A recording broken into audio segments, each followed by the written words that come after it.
continuando la trayectoria de Anapanasati, que es respiratoria, habiendo practicado contemplación del cuerpo, experimentar la respiración, experimentar plenamente el cuerpo por yoga nidra, apaciguar las formaciones corporales, es decir, las sensaciones urgentes, cultivar paciencia, suspender el juicio por un tiempo, tomar conciencia de la alimentación, también hemos visto una clase sobre eso, tomar conciencia sobre la importancia de la actividad física, tomar conciencia sobre la importancia del sueño. Esto es lo que hace a la integración entre la contemplación del cuerpo a través de la conciencia plena de la respiración con las ciencias contemplativas, como por ejemplo todo lo que hace a alimentación, sueño y actividad física en formas de yogas, de posturas y de asanas. Todo eso es un sistema amplio doctrinario que hace al mantenimiento de un cuerpo sano. Habiendo contemplado el cuerpo, entonces, como decía, por la primera tétrada de Anapanasati, hemos también pasado a la contemplación de la sensación y el sentimiento, que llamamos Vedana, que tiende hacia la manifestación de la alegría de vivir. Porque una vez que el cuerpo está en reposo, sin ninguna urgencia, tiene uno espontáneamente tranquilidad. En la medida en la que uno puede ir regulando las emociones, como el miedo, la ira, el deseo sensual exacerbado como una forma de codicia sensorial, habiendo también regulado esa emoción que, o sensación o sentimiento que se llama confusión, que se experimenta, por ejemplo, como una suerte de niebla mental, una dificultad para pensar, dificultad para concentrarse, y la falta de vitalidad.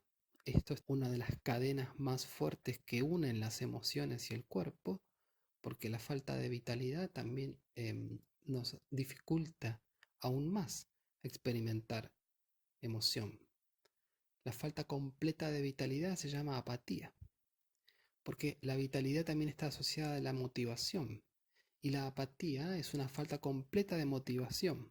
En fin, habiendo entonces contemplado la segunda tétrada de Anapanasati, que es sentimiento, en el contexto de los inconmensurables o de los estados desatados, tuvimos práctica de metta, de amor bondadoso, de amistad universal, tuvimos práctica de alegría empática, el regocijo por los logros de otras personas, habiendo también practicado autocompasión. Entonces hemos al menos tratado de regular la emoción del miedo a través de la autocompasión, regulado la ira a través de metta, regulado el deseo sensual o la codicia de experiencias sensoriales agradables a través de la alegría empática. Sin embargo, la respiración anapanasati, es decir, la conciencia plena de la respiración, es un es el aliado que nos acompaña en todo el proceso. En tanto que, por ejemplo, mientras uno va practicando el amor bondadoso, si uno de pronto empieza a dispersarse, a distraerse, a tener cientos de pensamientos, volver a la respiración puede ayudar luego a volver a conectar con la emoción para poder seguir expresando amor bondadoso. Puede uno hacer múltiples prácticas, todas debieran tender a apuntar directamente hacia la liberación del estrés, hacia la felicidad, porque si no, no tienen sentido. Aquí hay una historia que viene del Tipitaka, es decir, el compendio de cuentos sobre cuentos, historias, sermones del Siddhartha Gautama. Según cuentan, iba Siddhartha, o sea, el Buda, hacia uno de los distintos retiros en donde él pasaba temporadas, Aparentemente Siddhartha se iba moviendo por India y pasaba 3 meses en un lugar, luego se desplazaba, pasaba 3 meses en otro, se desplazaba así en un radio amplio, no sé de cuántos kilómetros, y de paso iba visitando distintos distritos. Bueno, queriendo pasar de un distrito a otro, había un río. Y a la vera del río había un practicante. Este practicante, desde hacía 20 años, que estaba cultivando una práctica de meditación que en yoga tiene que ver con los siddhis o poderes paranormales. Entonces, esta persona estaba practicando la levitación, es decir, elevarse en el aire, cruzar el río flotando y sentarse del otro lado. Bueno, 20 años practicando el siddhi de la levitación. Cuando llega el Buda al río, em, esta persona se le acerca y le dice, maestro, mire lo que sé hacer. Se levanta, levita, cruza el río y vuelve. ¿Qué le parece? Y Buda dice, bueno, eso está muy bien, pero cruzar el río en la barca sale 25 centavos. Si hubieras aplicado esos 20 años de esfuerzo hacia la liberación del sufrimiento, ahora serías una persona liberada del estrés, del dolor, de la lamentación. Como dicen en las tradiciones estas orientales, estarías liberado de la muerte. Porque, bueno, por toda esa teoría sobre la transmigración del alma, si uno no vuelve a nacer, entonces uno no va a volver a morir. Pero por lo pronto es una idea. Entonces, nuestras prácticas tienden hacia la liberación del estrés y por eso es que integramos varios tipos de ejercicios. Ahora, experimentando alegría de vivir, arrebato es una suerte de sensación de rapto, de gozo, de regocijo. Respirando, transformamos esto en felicidad sutil, duradera, tranquila, expansiva. Entonces, registramos y damos cuenta de la unidad entre pensamientos y emociones. Y de pronto, esta unidad entre pensamiento y emoción hace que uno ya no tenga más angustias, porque en el núcleo de la angustia lo que hay es ambigüedad o contradicción entre lo que uno piensa y lo que uno siente. Eso es el núcleo de la angustia. Cuando uno regula la emoción, se alinean las dos cosas y entonces desaparece la angustia. Está descrito en la bibliografía científica que el locus ceruleus, que es una parte del cerebro, una parte que está en la zona frontal, dorsolateral, derecha, regula los estados emocionales reactivos desde el cerebro hacia abajo. Eso es lo que se llama top-down, de arriba hacia abajo. Top-down es desde sistemas complejos hacia sistemas más sencillos. Porque la regulación desde el cerebro hacia el cuerpo, es decir, desde arriba hacia abajo, hace de una suerte de alineación entre la actividad del órgano cerebral y la actividad del sistema autonómico. Nosotros también sabemos que practicando contemplación del cuerpo, es decir, de la primera tétrada, a través de la conciencia de la respiración en el cuerpo, de la respiración autonómica, cuando uno empieza a sentir que la respiración sale sola, esto lo que hace es una regulación que se llama bottom up, de abajo hacia arriba. Es decir, desde sistemas sencillos hacia un sistema más complejo. Como que la parte autónoma del cuerpo de pronto regula la actividad del cerebro.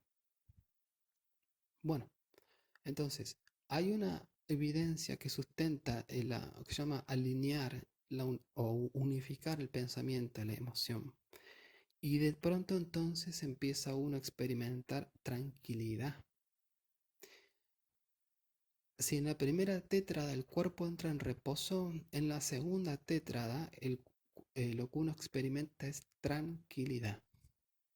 Ni más ni menos, estar tranquilo. Sobre esa tranquilidad, en Anapanasati se pasa hacia la mente. Dice experimentar la mente, dice el texto, la instrucción.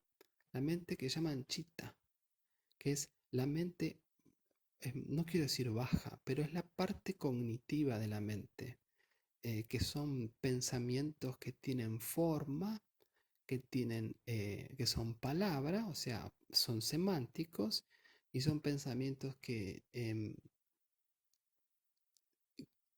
tienen secuenciación temporal en el tiempo. Es decir, que son pensamientos muy asociados al hemisferio izquierdo del cerebro, que es un hemisferio que tiene que ver con el lenguaje, con la información secuenciada. Secuencias son A, B, C, D, E, F, etc. Es decir, que tiene que ver con la lógica, no con el razonamiento, con la lógica. Porque después está lo que se llama bodhicitta, que es la mente, es la integración bihemisférica. Cuando el hemisferio derecho y el hemisferio izquierdo actúan en conjunto, entonces uno tiene una visión clara sobre la realidad y esto llaman bodhicitta en la tradición. Pero lo que quería decir es lo siguiente: sobre la alegría de vivir, sobre esta tranquilidad, empieza uno a experimentar continencia, continencia sensorial. Lo que uno contiene es la reacción de querer ver, de querer escuchar, de querer tocar, de querer gustar, de querer oler. Uno empieza a retraer los sentidos hacia adentro porque uno empieza a desapegarse gradualmente del deseo de experimentar perceptualmente formas lindas, por ejemplo a través de la mirada, sonidos agradables a través del oído, olores agradables por la nariz, gustos o sabores agradables por la boca, por el gusto naturalmente, y texturas agradables por el tacto. De la misma manera que uno deja de tratar de rechazar la percepción de visión de formas desagradables, es decir, formas que sean disarmónicas y chocan contra la estética visual que uno pueda llegar a tener, sonidos desagradables, olores desagradables, gustos desagradables. Desaparece el rechazo por lo que es desagradable y desaparece el deseo por lo que es agradable. Esto se llama pratyahara, retracción, retracción sensorial. Esto no significa que uno deja de oír. Esto quiere decir que uno deja de querer escuchar. La distinción es comprensible, ¿no es cierto? Nosotros ya venimos hablando sobre saber hacer distinciones. En esta parte de la práctica que es pratyahara, es un intermedio, yo lo llamé intermezzo en la filmina, es un intermedio, es una parte de transición entre lo que es emoción y sensación hacia la concentración, porque no es posible concentrarse, hacer samadhi, o sea, concentrarse en un punto, tener la mente quieta, en quieta, es decir, la concentración. Los pensamientos son libres de hacer lo que se les antoje, pero no es posible tener quieta la concentración si uno no está retraído sensorialmente, porque cualquier sonido, visión, olor emergente puede llegar a dispersarnos y distraernos porque los estímulos, por un lado, los recibimos inmediatamente, pero por otro lado, los perseguimos motivacionalmente. Entonces, desapareciendo esa persecución sensorial, queda la retracción, que es pratyahara. Vamos entonces esta semana a practicar retracción sensorial em, a través de algunas técnicas de pranayama, de respiración y uso de mudras o gestos con las manos. Vamos a ver la primera práctica de esta semana que se llama Yoni Mudra.